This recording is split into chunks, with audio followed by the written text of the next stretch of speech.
Welcome to the SafeLogic Series Locksmith Certification Program.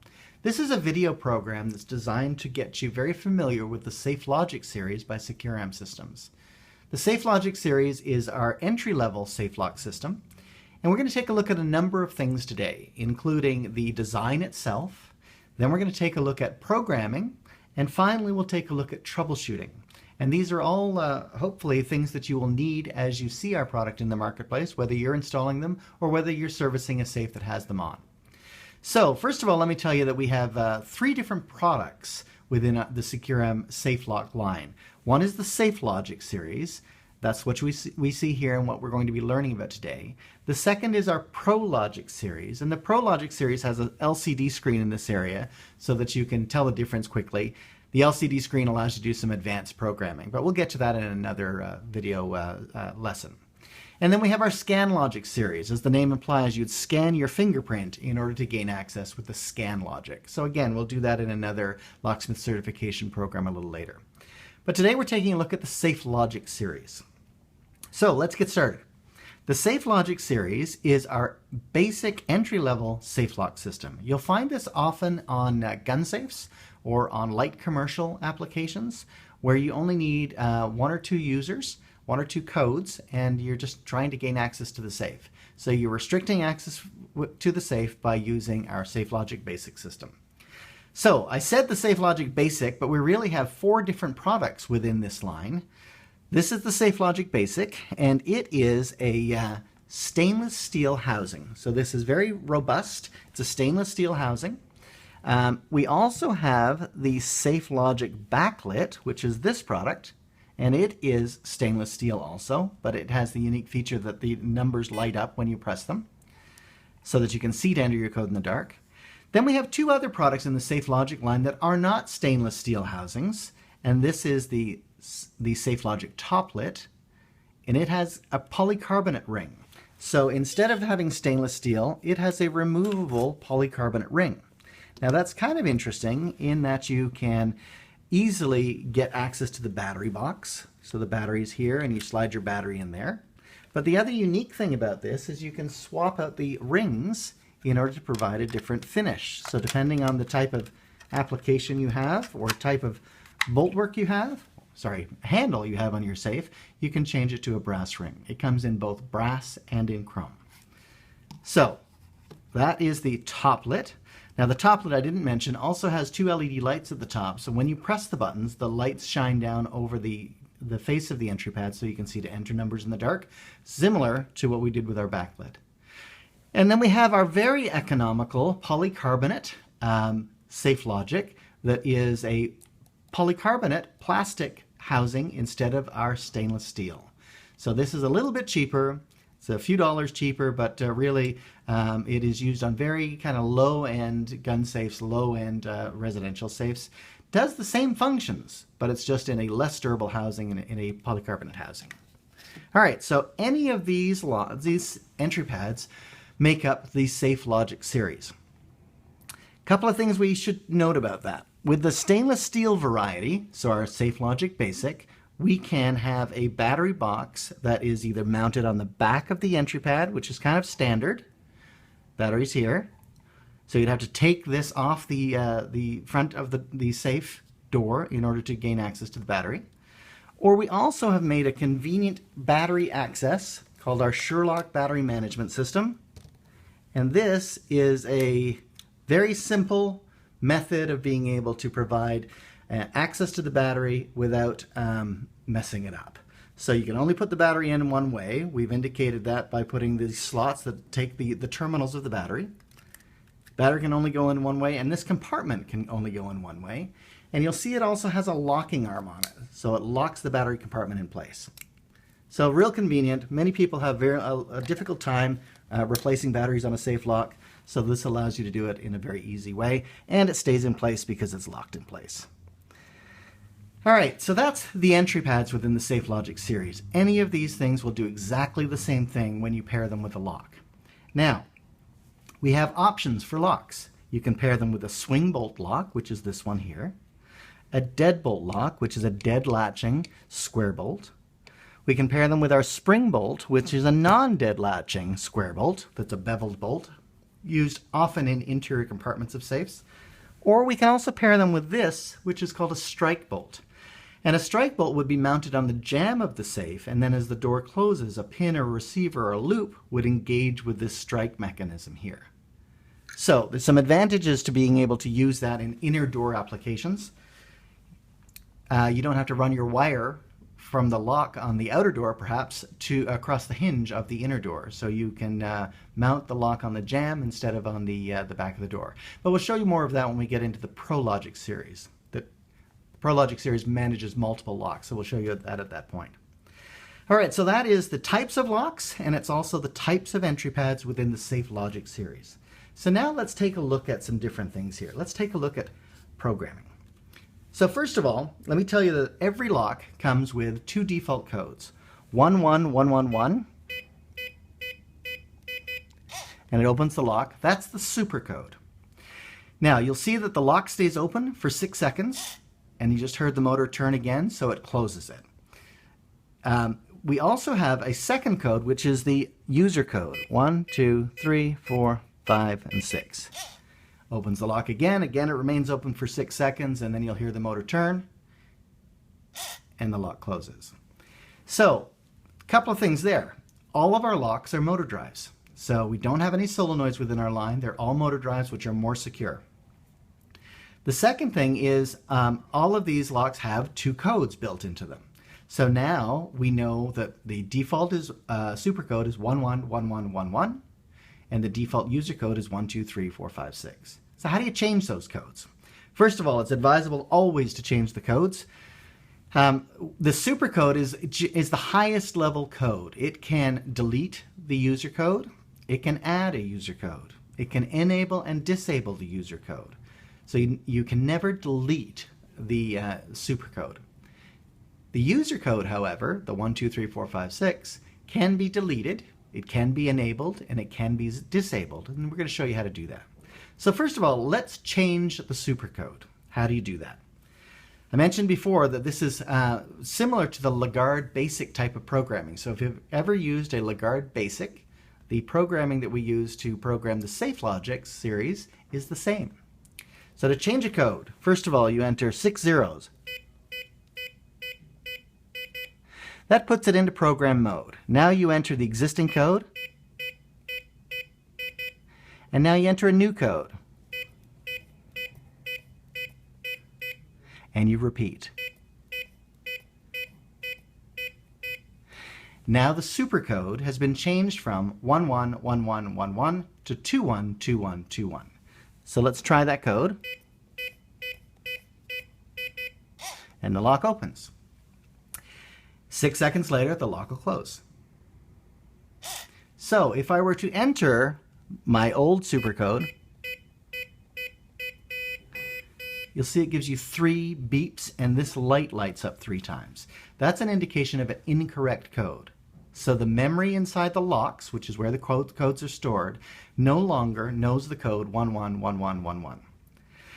So now let's change the user code. Right now we know it is 123456. We're going to change it to a different code. You shouldn't use sequential codes like 123456 because they're easily guessed, but that's up to the end user how he wants to set his code. For demonstration purposes, I'm going to set this code to 654321. So again, you do the same thing. 6 zeros. I'm in program mode. Now I enter my existing code. Now I enter my new code. And I enter my new code again. That code has now been accepted as the user code. So to test that, I'm going to enter 6, 5, 4, 3, 2, 1, and the lock opens. All right, so that's how you change the user code and change the supercode. So now the supercode is called a supercode because it's the highest level code. It can do some things. So we can enable and disable the user code. Let's do that now. How to do that is, I'm going to press the supercode, and the last digit of the supercode I'm going to hold until I hear a second set of double beeps. Then I'm going to press the number 2 to disable the user code. So it's 2, 1, 2, 1, 2, 1, and hold. There's the second set of beeps. Now I'm going to press the number 2. And what that's done is it has disabled the user code. So now the user code cannot be used until such time as I re-enable it. So let's try that.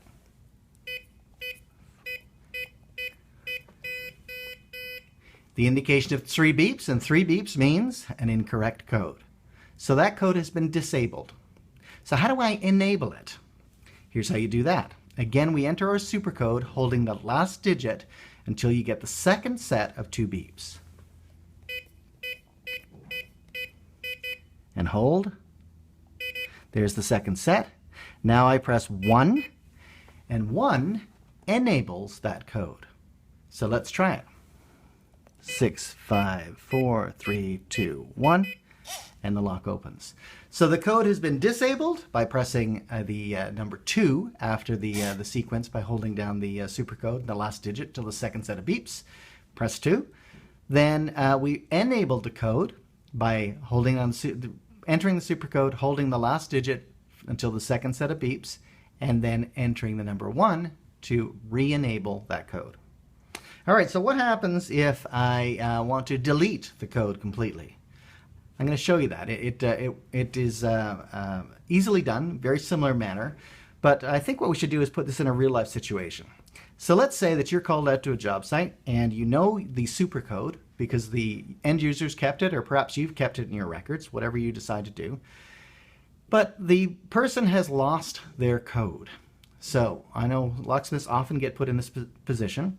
So how they would do that is you don't know the user code, you know the supercode. So what you would do is this. Enter your supercode. Hold that last number down for the second set of beeps, and now press the number 3. What that's done is deleted the user code. We didn't know what it was, but it's deleted the user code. So to test that, let's just see if it did. We knew the user code as 654321. So it tells me it's the wrong number. So you see that that has been deleted. So now, since you've been able to delete this unknown code, now we can add a code. And we do that in a similar way that we saw with enabling a user code. So we enter our supercode and hold for the second set of beeps. Now we press 1 and we put in whatever code we want it to be. And we repeat. That code has now been created as 1, 2, 3, 4, 5, 6. So now you can provide to your customer their code of 1, 2, 3, 4, 5, 6, and the lock opens. So without knowing the user code, we were able to use the supercode to delete the user code and then re-add or recreate the user code. Now, of course, they can go through the process to be able to change 1, 2, 3, 4, 5, 6 to whatever they want. Or if they had told you the number that they wanted it to be when you were doing the sequence there, you could have entered whatever the unique combination is and it would have taken that. You didn't have to enter 1, 2, 3, 4, 5, 6. Okay? So that's a little bit about programming the lock. And as I say, if you know how to program a LaGuard Basic, you know how to program the SafeLogic series. So now let's take a look at some other things that you can do with this lock.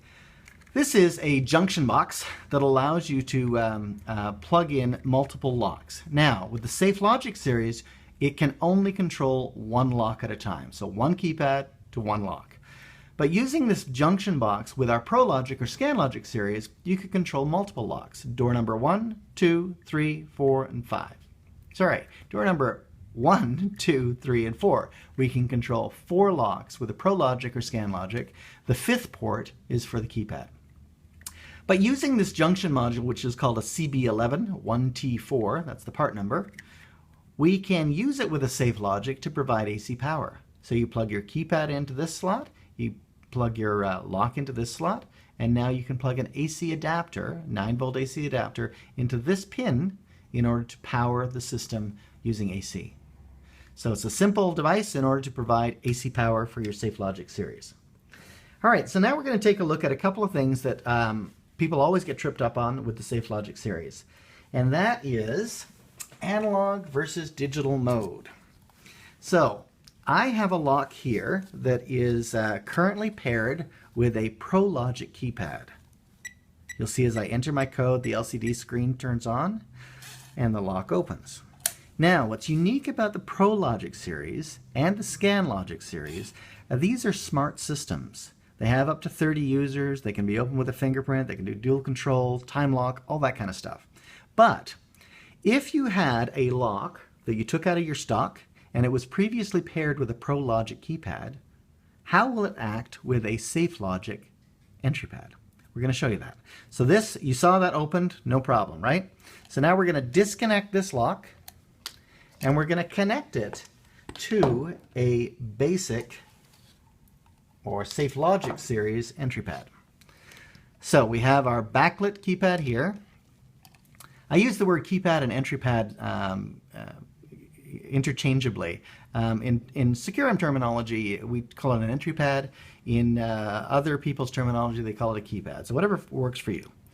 So now I have a digital keypad, or digital lock body that was working with the ProLogic series. Now I plug it into my SafeLogic series keypad, and what happens? I've got a battery in it. Nothing. The thing is dead. No buttons work, no lights come on, nothing flashes.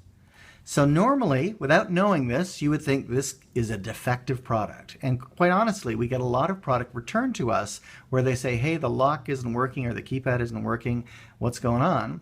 And really, it's only in digital mode. So here's what to do. If you run into this situation, first of all, if you don't get any power happening on your EntryPad, as you press these numbers, nothing's happening.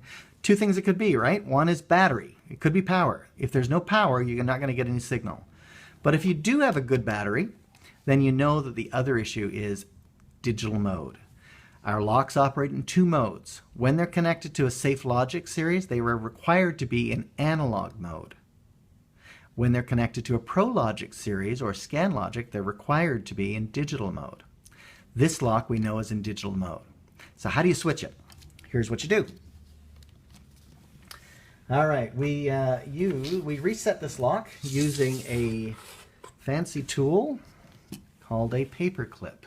Okay, so the paper clip is used to reset the circuitry inside the lock. It converts it from digital mode to analog mode to work with this keypad. Now this process really takes it back to factory state, and then it looks to see what type of EntryPad it's paired with, and if it's paired with a SafeLogic series, it'll turn it into analog. If it's paired with a digital lock like our ProLogic or ScanLogic, it turns it into digital and then downloads programming information into the lock to receive additional codes, time delay, and so on. So this lock currently is in digital. It's not being seen by the keypad. Here's what we do. First of all, we disconnect the cable. Now, on the back of the lock, you will see an embossed word that says reset. Directly beneath that, there's a hole. This hole is usually covered up by a white round sticker, like the one that's on this case. I've removed the sticker so you can see it, but essentially what we're going to do is we're going to push down on a switch that's on the circuit board underneath that reset hole, and we're just doing that with this paper clip. As we press that down 3 times, we're dissipating all the power that's in the capacitors inside this lock. So then we press and hold, and then we reconnect the cable to the lock. And we continue to hold until we hear the keypad beeping. Then we release. So previously, we weren't able to make this thing work. Now that it's in the correct mode,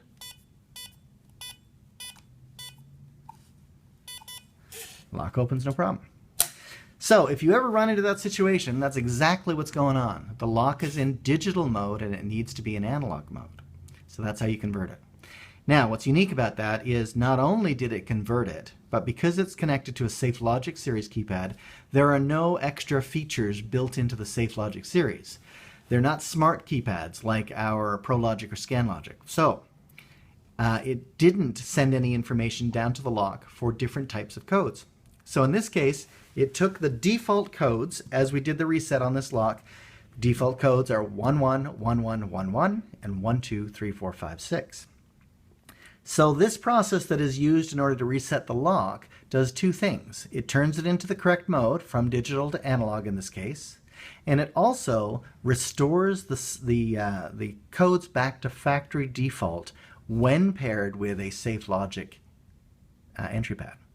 So does two things. Sets it back to factory default when it's paired with this, and it also turns it into the correct mode to be used with that. Okay? So that's how to convert from one to another. Now, a couple other things you should know about this particular product. It is a analog product, as we know, but what does analog mean? Analog really means that we're pushing information one way. So this keypad, all of these EntryPads, are just like your keyboard on your computer. There's nothing inside the keyboard. You're just typing your numbers or your letters, and it's sending the information to the computer, which is the smart thing. These locks are the smart part of the system. The EntryPad are just like the keyboard on your computer. As you press numbers, it sends across voltage to each of the circuit boards inside these locks, and the associated voltage for the number 1 is different than the associated voltage for the number 2, so it recognizes it as a unique number, deciphers what that code is, and then if it's the correct code, it opens the lock. All right, so a couple of other things.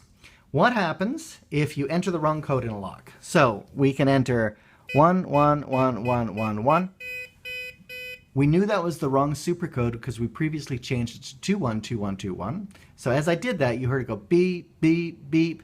That's the indication that it's an incorrect code. So if you ever hear that, your customer's entered the wrong code. The other thing that this does is it allows you to know the life of the battery. So a single 9-volt battery should power the SafeLogic system about 10,000 times, 10,000 open and close. But once it gets down to about 5.4 volts, it will sound on the keypad with 8 rapid beeps after you enter your code. So you'll enter 1, 2, 3, 4, 5, 6. It'll go beep beep for the correct code, and then it'll go beep beep, beep beep, beep beep, beep beep, beep beep. So you'll hear 8 rapid beeps after you enter your code, and that means it's time to change the battery. So we've taken a look at how you change the battery with the SureLock battery management system by undoing this clip and taking the compartment out. With all of the others, the battery's either on the back, or in the case of the Toplet, it's the removable keypad to gain access to the battery. Okay? So that's how you change batteries. The one thing that happens when people change batteries where they don't have a SureLock battery management system is they take these off and then they leave the keypad dangling on that wire for quite some time while they're running around the house trying to find a 9-volt battery, right? So what ends up happening is you get a situation where you sometimes have the wire pulled out of this clip that it's attached to the keypad with. So one of the things that we often do is if you are entering your code and you're getting 2 beeps to say that it's the correct code, but the lock's not opening, we always ask the customer to reseat this cable. And how you do that, there's a retaining clip here that holds the cable in place. And the clip is to prevent it from pulling out of this receiver on the circuit board. But if it does, you can always remove that and push that down again in order to properly seat it and then run your code again. Generally, that will resolve the issue. Now, the other thing that we run into from time to time is you're entering the correct code, it's giving you 2 beeps, but it still won't open. And what that means is 2 beeps always means that it's the correct code, but if the lock won't open, generally it's not a lock problem.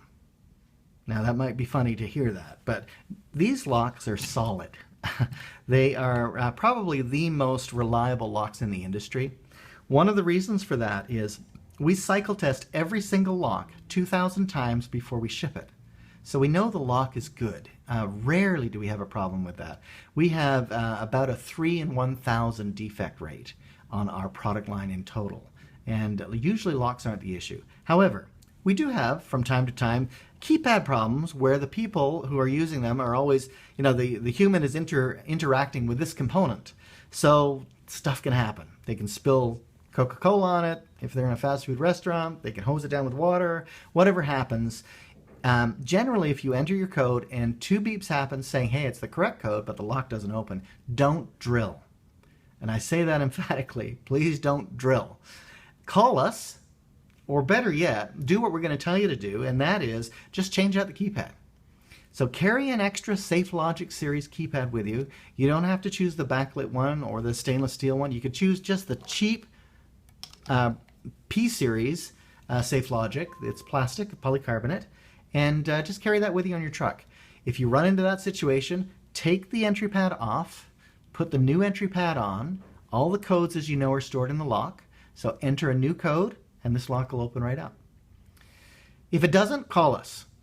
You can reach us at our tech support number. We're available from 8 a.m. till 5 p.m. Pacific Standard Time. So that number is 805-988-8088. We're happy to help you whenever we can, but generally replacing the keypad is the fix for most issues. So that's the SafeLogic series. I think we've covered pretty much everything. What I'd ask you to do now is click on the link below to be able to take the certification quiz. And once you've taken the quiz, we will certify you. You'll get a certificate in your email, and you will also be registered on our website as being certified in the SafeLogic series by SecuRam. Thank you very much for listening. Call us if you have any questions. Telephone number again, 805-988-8088. My name's Jeremy, and you can ask for me, and we'd be happy to help you. So again, SafeLogic series, thanks for taking the quiz with us.